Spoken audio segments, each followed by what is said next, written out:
किसान भाइयों, फिलहाल राजेश भाई के खेत में खड़े हैं। भाई खेत इनका सरसों से ठुका खड़ा है। इन्होंने 3-4 वैरायटियां लगा रखी हैं। 15 एकड़ में सरसों लगा रखी है, 30 एकड़ में टोटल खेती कर रखी है। जागरूक किसान है, बहुत अच्छी सोच समझ है इनको खेती के बारे में। इन्होंने टमाटर भी लगा रखे हैं और सरसों इनके खेत में आप देख सकते हो, काफ़ी लाजवाब सरसों है भाई, झुक गई है फलियों से। तो चलिए राजेश भाई से बात करते हैं। भाई साहब, स्वागत आपका सबसे पहले तो डियर किसान पे। नमस्कार जी, आपको और आपके चैनल देखने वाले सभी किसान भाइयों को मेरी तरफ से। मेरा नाम राजेश पंगाल है, गांव खरकड़ी माखवान है। राजेश भाई, टोटल कितने एकड़ में खेती कर रखी है, सरसों कितनी है और कितनी वैरायटियां लगा रखी हैं, ये बता दो एक बार। टोटल तो मैंने 30 किले में कर रखी जी खेती। सरसों 15 एकड़ में है जी, और मैंने 5 वैरायटियाँ लगा रखी हैं। कौन कौन सी वैरायटियां लगा रखी हैं? एडवांटा 414, पाइनियर 40 पावर और श्री राम की जी, या 1666 जिसमें खड़े, और एक गिरनार की है जी, और एक है यूनिवर्सिटी की 1975 RH 1975। तो अपने यहाँ पर 1666 के फील्ड में फिलहाल खड़े हैं। राजेश भाई, इसकी बिजाई कब करी थी आपने? 20 अक्टूबर को की थी जी। 20 अक्टूबर को इन्होंने बिजाई कर दी, यानी कि सही समय पर बिजाई आपने इसकी कर दी थी। बीज की मात्रा कितनी डाली एक एकड़ में? 900 ग्राम की एवरेज आई थी जी। 900 ग्राम एक एकड़ में? एक एकड़। काफ़ी किसान भाई बीज की मात्रा बहुत ज़्यादा डालते हैं, 1.5 किलोग्राम तक। तो उसमें क्या नुकसान होते हैं? नुकसान तो जी आप देख लो, मेरे इतनी ज़्यादा समस्या नहीं आ रही। अब की मैंने पानी भी ज़्यादा लगा दी अब की बार, ना तो पानी में कम लगा करदा। तो जड़ गलन और तना गलन का जो रोग है वो जी गहरी सरसों में आता है, फुटाव कम और फलियां कम बनती है, दाने का आकार छोटा रह जाता है। बिल्कुल, इसलिए आप बीज कम डालते हो। हाँ, बीज ताकि फैलाव के लिए जगह मिल जाए पौधे को, फलियां ज़्यादा आएँ जी। तो राजेश भाई के खेत में भाई काफ़ी ज़बरदस्त देखने लायक सरसों है। तो इनसे थोड़ी सी डिटेल में अगर आपको जानकारी मिल जाएगी तो आपको काफ़ी अच्छा अनुभव हो जाएगा। तो राजेश भाई, 1666 के बारे में बताइए। अच्छी वैरायटी है जी, टॉप 3 वैरायटियों में आती है। मैं आपका बरगा वीडियो देख के मैंने ये पहली बार वैरायटी लगाई है, ना तो मैं जी पाइनियर और एडवांटा 414 ही लगाया करता। 2 वैरायटियाँ मैंने आप बरगे भाइयों की वीडियो देख के लगाई, और इसमें कणी और कथनी में फ़र्क होता है, आप खुद देख लो जी। अगर हम फली देखें तो इस प्रकार से है भाई, आप नीचे से ऊपर तक देखो, इसमें 75 है, 58 से लेके और 75 तक मेन 60 है जी। 58 से लेकर 75 फलियां हैं अपने खेत में। और फली का अगर हम साइज वगैरह, मोटाई वगैरह देखें तो वो एक बार थोड़ा सा बताइए। दाने वगैरह कितने हैं इसके अंदर? इसमें एवरेज लगा लो जी आप 17 से और 21 तक दाने हैं जी। एवरेज 18-19 तक की एवरेज आ जाएगी। फली की मोटाई ऑन एवरेज है इसकी। हाँ। फली का साइज भी इसका अच्छा खासा है भाई, और इसकी मोटाई भी ठीक ठाक है, यानी कि इस प्रकार से पकने के बाद में हो रही है जैसे मटर की फली हो। दाने इसके अंदर से ही दिख रहे हैं। तो दाने का साइज भी राजेश भाई अच्छा खासा होना चाहिए। बहुत बढ़िया है जी दाने का। इसमें कितने एकड़ में लगा रखी है अब की बार आपने ये श्री राम वाली? हाँ, 2 एकड़ में जी। 2 एकड़ में लगा रखी है। पहली बार लगाई है आपने? हाँ, पहली बार वैरायटी लगाई। बिल्कुल, पहली बार कोई किसान भाई लगाता है तो भाई मैं हर बार बोलता हूँ कि कम एरिया में लगानी चाहिए, ताकि उसका ट्रायल अगर बढ़िया निकल जाए तो अगले साल आप उसको लगा सकते हैं, उसका क्षेत्र बढ़ा सकते हैं। अच्छी वैरायटी जी, बढ़वार भी घनी ज्यादा भी नहीं है, कणी कम भी नहीं है। फुटाव वगैरह एक बार थोड़ा सा देख लो, चेक करवा देते हैं भाई। ये देखो सरसों, इसका फुटाव आप चेक कर सकते हो, नीचे से इसके अंदर फुटाव है। तो कितने दिन में और ये पक जाएगी अपनी? लगभग मेरे ख्याल में जी 20-25 दिन में तैयार हो जाएगी।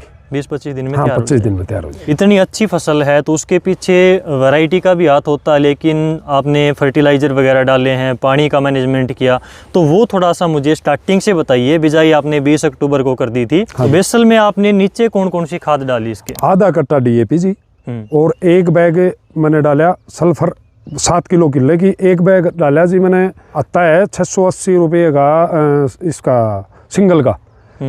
तो वो डाल दिया, उसको छिड़काव कर दिया। आधा कट्टा DAP बो दी, और फिर इसमें बुआरा कर दिया जी स्वागा मार के। कोर का टाइम मैंने 3 किलो फर्टिसोल और आधा कट्टा यूरिया, ये डोज। अगले पानी में जब दूसरा पानी दिया तो 2 किलो फर्टिसोल एरिज कंपनी का, और वो आधा कट्टा यूरिया।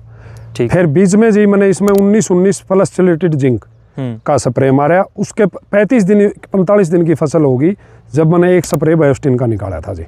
दूसरा स्प्रे मेरा निकालने की जी मैं थी 55 दिन के बाद, किसी कारणवश मैं निकाल नहीं पाया। ना हर साल 2 स्प्रे फंगीसाइड के मैं निकालता हूँ, वो M45 का निकाला करूँ जी दूसरा स्प्रे। बिल्कुल। तो भाई काफ़ी आपने देखा होगा, जागरूक किसान है, इनकी बातों से आपको थोड़ा सा आइडिया हो गया होगा। तो अच्छी पकड़ रखते हैं खेती के ऊपर। और सरसों अगर आप इनकी देखोगे तो नीचे तक भाई आपको कोई बीमारी फ़िलहाल सरसों के अंदर दिखाई नहीं देगी, चाहे आप कितना भी अंदर की तरफ देखो। ये देखिए फुटाव वगैरह इसमें काफ़ी बढ़िया है पौधे के अंदर, और टहनियों से टहनियाँ भी काफ़ी निकली हुई हैं। और इसके अंदर किसी प्रकार का तनागलन आपको देखने को नहीं मिलेगा। अगर हम पत्तियों को इस प्रकार से तोड़कर देखेंगे तो इसकी पत्तियों के नीचे सफ़ेद रतुआ के फ़िलहाल भाई लक्षण आपको देखने को बिल्कुल भी नहीं मिलेंगे। सफ़ेद रतुआ वाइट रस्ट का टाइम है, लेकिन इनकी सरसों के अंदर फ़िलहाल भाई इसके लक्षण दिखाई नहीं दे रहे, यानी कि सरसों बिल्कुल क्योर खड़ी है, प्योर खड़ी है। और ये फलियां आप देख सकते हो भाई, पूरी सरसों के अंदर इस प्रकार से फलियां हैं। ये देखिए, देखकर काफ़ी अच्छा लगता है कि भाई इस प्रकार से मटर जैसे दाने फलियों के अंदर दिख रहे हैं। तो श्रीराम की 1666 के बारे में फिलहाल राजेश भाई ने बताया।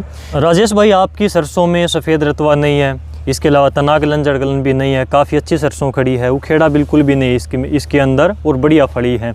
काफ़ी किसान भाई फंगीसाइड के बारे में सवाल करते हैं कि फंगीसाइड करना चाहिए, नहीं करना चाहिए, कौन सा करें, कितना ज़रूरी है। तो इसको आप किस नज़रिए से देखते हो सरसों में फंगीसाइड के स्प्रे को? सबसे ज़रूरी है जी, फंगीसाइड सबसे ज़रूरी है। जिस दिन आपकी सरसों 35 दिन की हो जाए उस दिन एक बेवेस्टिन, जिसका खर्चा 200 सवा 200 रुपये किला, प्लस 55 दिन की 60 दिन की फसल हो जाए जब एक और निकाल दो, पहले बेवेस्टिन डाल दो, दूसरा M45। मैं अनुभव बता रहा हूँ। देखो, हर किसान अपना अनुभव बता सकता है। मैं तो 2 स्प्रे करता ही हूँ जी फंगीसाइड में, चाहे कितना। आपकी बार तो मौसम भी ठीक रहा है, इतनी ज़्यादा धुंध नहीं रही। यदि ज़्यादा धुंध आ जाती तो ज़्यादा फंगीसाइड आने का कारण भी होता। अब की बार धुंध नहीं थी, लेकिन बारिश आ गई तो थोड़ा है। अब है ना, कई ज़मींदारों को मैंने समस्या देखी है, एक स्प्रे जिसने डाल रखी उसके नुकसान 10-20% होगा, जिसने एक भी नहीं डाली तो उसका नुकसान आवेगा जी, जरूर आएगा। तो राजेश भाई, अगर हम श्रीराम 1666 वैरायटी की बात करें तो ओवरऑल इस समय के ऊपर आपको कैसी दिख रही है? बाकी हम लास्ट में जब आप सरसों की हार्वेस्टिंग करोगे, निकालोगे, तो उस टाइम के ऊपर भी किसानों को उसका रिजल्ट दिखाएंगे? जरूर दिखाएंगे आपके खेत में? मैं थ्रेसर से निकलवाऊंगा जी, लेबर से कटाई करके।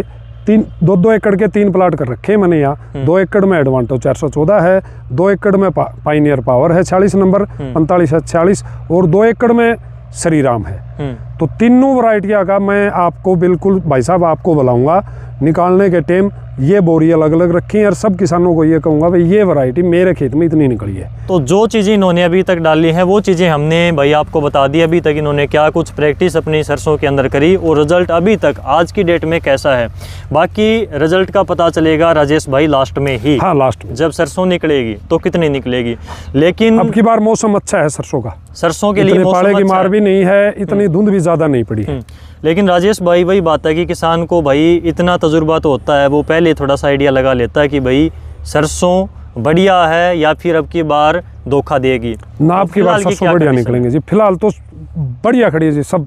मैं लगभग गाँव में कई भाइयों की फसल देख के भी आया हूँ, और मैं ओड़ा सोड़ा जमींदारों के पास जाता भी हूँ, क्योंकि हम टमाटर की खेती करा दी, सारे जमींदार भी इकट्ठे हो जाते हैं, रोड़े सोड़े जावा भी यहाँ। तो इन्होंने भाई टमाटर की खेती भी कर रखी है। तो टमाटर कितने एकड़ में लगा रखे हैं आप? 6.5 एकड़ में टमाटर है जी। 6.5 एकड़ में टमाटर है, और देखने लायक टमाटर है भाई। टमाटर के ऊपर भी इनकी वीडियो कवर करेंगे, 1 बाय 1 करके इनके साथ में हम जुड़े रहेंगे, और वीडियो आपको मिलती रहेंगी सारी चीज़ें जितनी फसल लगा। वैरायटी तो आप देख लो परवीन भाई, वैरायटी देखो आप। बिल्कुल, आपके आगे है तो चलते जाओ और दिखाते जाओ किसानों को। बिल्कुल भाई, वैरायटी जैसा कि इन्होंने बताया भाई, आप खुद भी देख सकते हो। ये देखो भाई, एक स्प्रे की कमी रहेगी तो भी मतलब अब की बार फंगीसाइड कम आया है। मैं 2 डालता था, अब की बार 1 ही डालना पाया किसी कारणवश, ना तो 2 स्प्रे में हर साल की है जी मैंने। बिल्कुल। और ये देखिए इस प्रकार से सरसों झुकी हुई है। ये देखो भाई, ये देखो इस प्रकार से जो सरसों झुकी हुई है, ये इनका अच्छा फर्टिलाइजर का मैनेजमेंट, इरिगेशन का मैनेजमेंट, और जो फंगीसाइड के बारे में इन्होंने बताया, सारी चीज़ें इन्होंने नाप तोल कर डाल रखी हैं, और एक एक चीज़ का भाई हिसाब किताब रखते हैं, रिकॉर्ड रखते हैं। 2 वैरायटियाँ कंटिन्यू लगा रहे हैं, पायोनियर 4546, एडवांटा 414। अब के बार इन्होंने श्रीराम की 1666 लगा कर देखी। जिस भाई की मैंने वीडियो देखी, मैंने उसका मैं धन्यवाद करना चाहता हूँ कि टॉप वैरायटियों में, टॉप 3 वैरायटियों में श्रीराम 1666 है। तो राजेश भाई किसानों को इतनी अच्छी जानकारी दी और इतने अच्छे तरीके से वैज्ञानिक ढंग से आप खेती करते हो, लगातार किसान आपके जो टच में रहते हैं उनको सिखाते हो, बताते हो, सारी चीज़ें खुलकर किसानों के सामने रखते हो कि भैया ये डाला तो ये रिजल्ट आया। बाकी राजेश भाई आजकल किसान दूसरे किसान को नहीं बताता, तो उसमें बड़ा दुख होता है सुनकर। बताते क्यों नहीं जी, मैंने भी आप पर के वीडियो देख के किसान भाइयों से संपर्क करके ही तो मैं सीखा हूँ। अरे किसान के घर जन्म लिया है, मैं तो ये कहता हूँ 5 किले 6 किले 7 किले खेती करो तो थोड़ी सिस्टमिक ढंग से करो, ताकि हम उसमें 10 किले 15 किले जितनी पैदावार ले इसका। अब की बार सरसों का रिकॉर्ड तोड़ पैदावार मिलेगी, जय परमात्मा इसको ठीक ठाक रख देता है तो। बिल्कुल। लेकिन राजेश भाई वैरायटी का कितना प्रभाव पड़ता है? बहुत ज़्यादा है जी। मैंने 2 एकड़ में गिरनार लगा रखी है, चाहे मेरे से कोई नाराज हो। उस वैरायटी में फंगी भी ज़्यादा आ रखी है, आपको मैंने दिखाया भी है। इन वैरायटियों में फंगीसाइड अटैक भी कम है, सफ़ेद रतबा और जो बीच में जड़ गलती है उसका भी अटैक कम है। बिल्कुल। तो ये इन्होंने क्लियर कट बताया भाई, सारी चीज़ें मैंने आपको दिखाई भी। तीनों वैरायटियों में कांटे की टक्कर है, आप इनके गांव में आकर देख सकते हो। राजेश पंघाल इन भाई का पूरा नाम है। हरियाणा के भिवानी ज़िले में तोसाम तहसील के अंदर इनका खरकड़ी माखवाण के नाम से गांव है। तो राजेश भाई के खेत में आकर आप बाकायदा सारी चीज़ें देख सकते हो अपनी आँखों से। तो राजेश भाई इतनी अच्छी जानकारी दी किसानों को, आपका बहुत बहुत धन्यवाद। आपका भी बहुत बहुत धन्यवाद।